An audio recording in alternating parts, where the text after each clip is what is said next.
ruled Tua out for Super Wild Card Weekend. Doesn't sound like Teddy Bridgewater is going to be able to go, although he is fighting here, Cam Wolfe, to be able to go. Judy Batista with us as well. So looks like maybe Skylar Thompson.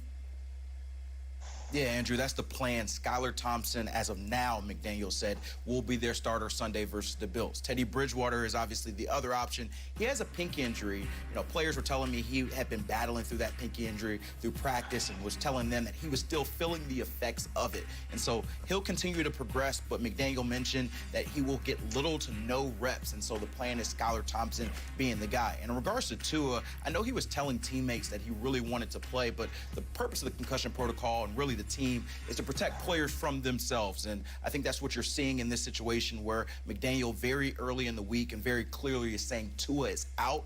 And now the team has to prep their mindset that Tua isn't coming in to be the guy to potentially save our offense. We're going to have to move forward, most likely with the rookie Skylar Thompson. And so that means everyone around the team has to step up a little bit more. The defense that held the Jets to 6 points, they're going to need to play that type of ball against the Bills this week. And ultimately that running game is going to have to be the center of their offense. Raheem Mostert was leading them for a 188-yard day the last time they played the Bills. Mike McDaniel said, I'm not going to rule out Raheem Mostert with a broken thumb. I'd be a fool to do so, but he knows that running game has to be the center with Skylar starting Sunday. Yeah, I mean, it sounds like a cliche because, well, it is, and it's also true, guys. Run the ball, play defense, Judy. Stopping Josh Allen is far easier said than done, however. Yeah, I mean, look, this is a tall order under the best of circumstances for the Dolphins defense, and now so much of the onus for staying in this game and making this a competitive game falls to the defense to try to stop Josh Allen, which they have not done in the previous 2 games this season. He's thrown for more than 700 yards against them, 6 touchdown passes. He also ran for 124 yards against them in the first game, which is the game that the Bills lost in Miami. He completed passes to 11 different players. So he was spreading the ball around. Dawson Knox was the leading receiver in the second game, which the Bills did win up in Buffalo. So this is a tall order for the defense. You know, you would say, keep Josh Allen in the pocket. Don't let him get out of the pocket and start telling guys where to go and just heaving the ball down, as we've seen him do.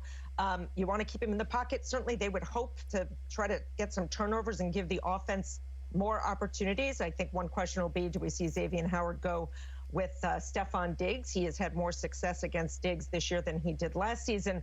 But listen, this is an awful lot to put on the defense's shoulders. This is a much different Miami Dolphins team when Tua does not play. They got their hands full. Yeah, they do. And I'm reminded from that Saturday night in December of the Josh Allen play with double zeros on the clock in the end of the second quarter, ball to the back of the end zone, where it's like, what are you doing? What are you doing? Oh, you're throwing a touchdown. And he has that unique ability that not a lot of people have. And that's what the Dolphins have facing them Sunday in Buffalo. Thank you, Judy, and thank you, Cam. Lamar Jackson also has that unique ability, but it doesn't look as if the Ravens are going to have that ability. And Lamar at quarterback coming up on Sunday night. Ian Rappaport says that right now Lamar Jackson faces an uphill battle to get on the field against the Bengals. Uphill battle. And if he can't go, they hope that Tyler Huntley can go, but Huntley, Week 18, was unable to play James Palmer, Bucky Brooks. Anthony Brown had to start. They're keeping their fingers crossed here, Bucky, but this does not sound good. No, it doesn't sound good, but I think what you want to do if you're John Harbaugh, you want to put that out there now so your players understand how this game is going to have to be played in the postseason. You don't have Lamar Jackson who's going to save you with his heroics running the ball. You're not going to be able to do some of the things that you normally do with this offense. And so this is about making sure that the defense and the special teams understand that they're going to have to step it up. They're going to have to create opportunities, short fields, turnovers to give the offense a chance, because if you don't have Tyler Huntley and you're rolling with Anthony Brown, you're going to need easy, short fields to be able to score points. And so I think this is just letting everybody know.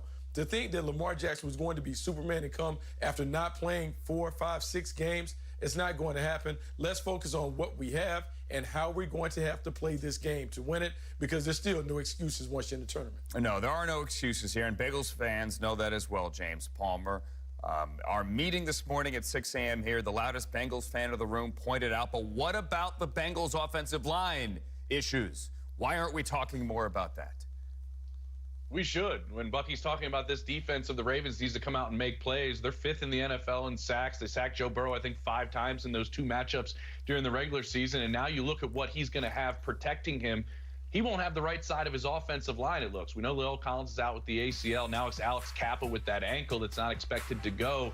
And with the pressure the Ravens can bring without blitzing Joe Burrow, which they haven't done really in those 2 games, it's going to be interesting to see how Burrow and the Bengals handle it. Now, we do think that he is better at it this year than he was a year ago, and he was sacked 19 times in the postseason after 51 during the regular season, that they think he sees the field even better than he did last year when he was already getting so good at the quarterback position. He's hitting the checkdowns, and guys like Joe Mixon has a career-high 60 catches. Look for Tyler Boyd and him to use that connection when pressure is coming, to kind of have that, sixth sense a little bit that Kelsey and Mahomes have together in terms of the passing game, and also the athletic ability that those in Cincinnati feel like Joe Burrow does not get enough credit for, Andrew. We know what Josh Allen does with his legs and his physicality and the athleticism.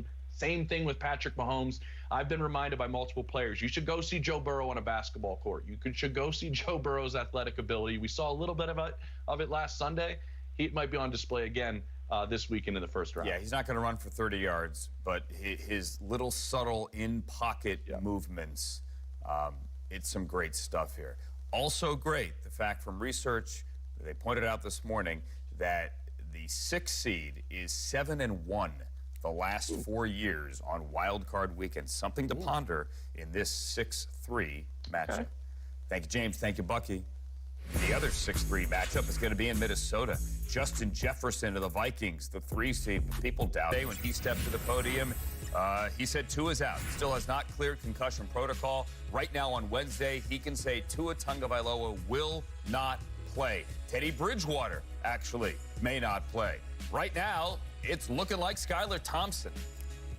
As it stands right now, he's working to prepare himself to be capable on Sunday. But as a result of that, he can't afford any setbacks or really anything that's conflicting against the healing process in the week. As a result, we will be approaching the game today, the Wednesday game, as Skylar Thompson as our starting quarterback. All right, Skylar Thompson, the starting quarterback, pick 247 in this year's draft. Ian Rappaport, Mike Garafolo out of Kansas State. Look, to his credit, he helped get them in the playoffs by setting up Jason Sanders for that 50-yard field goal. But Tua's not in this week. And Ian, honestly, I don't know that Mike McDaniel gave us a lot of reason to think that if the Dolphins win this game, he'd play next week. I would agree with that. And, I hadn't really talked to anyone that was assuming Tua would play this week. Obviously, it's important news, and for Mike McDaniel to come right out and say it, that he has not been cleared for football activities, I think that is nice to essentially have some finality to get it out of the way. There's not really a great way of saying it, but just to make that official now. But really the biggest question for the Miami Dolphins is it going to be Teddy Bridgewater or is it going to be Skylar Thompson? And, Mike, I kind of like the way Mike McDaniel describes this. Today, for the Wednesday game, which there's no game on Wednesday, for the Wednesday game, the proceeding is if it's Skylar Thompson. Obviously, they would love if it was Teddy Bridgewater. He was throwing a little bit late last week, was able to throw on that dislocated pinky finger on his throwing hand. That is a good sign. If he can ramp up, if he can make the full throws, if he can get out there functionally, then I'll expect him to be out there and be able to play this coming week. If he cannot, then yeah, it's going to be Skylar Thompson, who obviously is a rookie, but given the experience he has now, I'm not sure he would qualify as a rookie anymore, maybe. Sure he would. He's considered a rookie in his first year. I don't know what that means. But I know what you're saying. At least he's got some experience. Thanks, he played in, how many games here? 1, 2, 3, 4, 5, 6, 7. 7 games this year. He started 2. That's a lot of games. But in those 2 games, you're done. You're tired. It's my turn. They scored 11 points. They scored 16 points. This is a team that has scored in the 30s and the 40s, I believe, this year with Tua Tagovailoa. They're just not as explosive with Skylar Thompson. It's going to have to be a different kind of game. But I don't think the Bills are planning to play that kind of game, right? The Bills are planning to put some points on the board. So how do the Dolphins figure out a way to keep pace? It's going to have to be that running game. Going to have to be that creativity of Mike McDaniel. He's able to scheme up home run running plays. So he's going to have to do that now more than ever, Andrew. Yeah, he will. Skylar Thompson still checking over there with Laquan and research. Still technically a rookie. So Good. Good to know. He is Good to have in that line. finality, too. He's in line to start. Thank you, guys. And look, it's a different offense without Tua. Pure and simple. Dolphins split this year with the Bills in September, beat them in Miami when it was oppressively hot, and then lost in Buffalo in a 3-point game in December when it was not warm. It was not warm at all. So let's get back to Miami here with Cam Wolfbaldy, obviously, as well. Cam, they're moving forward as if it's Skylar Thompson, but, you know, they spoke, Ian did, of clarity here. The clarity certainly, I think, helped from reading your tweets from Dolphins players. Yeah, Andrew, I just spoke with a few Dolphins players in the locker room maybe about 30 minutes ago, and there was a feeling of not shock, but ultimate disappointment, right? And so they know that Tua makes them a better team, but they have to move forward with Skylar as their quarterback. You know, it's the playoffs. You have to move forward. But this is a little bit different than a next man up approach. These players all know the reality of the situation. They've been one of the best offenses in the NFL with Tua as their quarterback. I talked with Raheem Mostert after that first Bills game, and he said, we're finally hitting our cylinder as an offense. We scored 29 points. Tua's firing. We can beat any team in the league. This week, they have to do it differently with Skylar. They're going to have to lean a lot more on that defense that played really well against the Jets, and they're going to have to lean on a running game that may not have Raheem Mostert because he has a broken thumb. And so this Dolphins team knows that even with Skylar at quarterback, everyone else outside of the quarterback is going to have to stand on their head this week to pull the upset against the Bills. You know, Cam, I don't know if Teddy's We're doing it. pinky finger looks like this to throw a football. I'm not positive.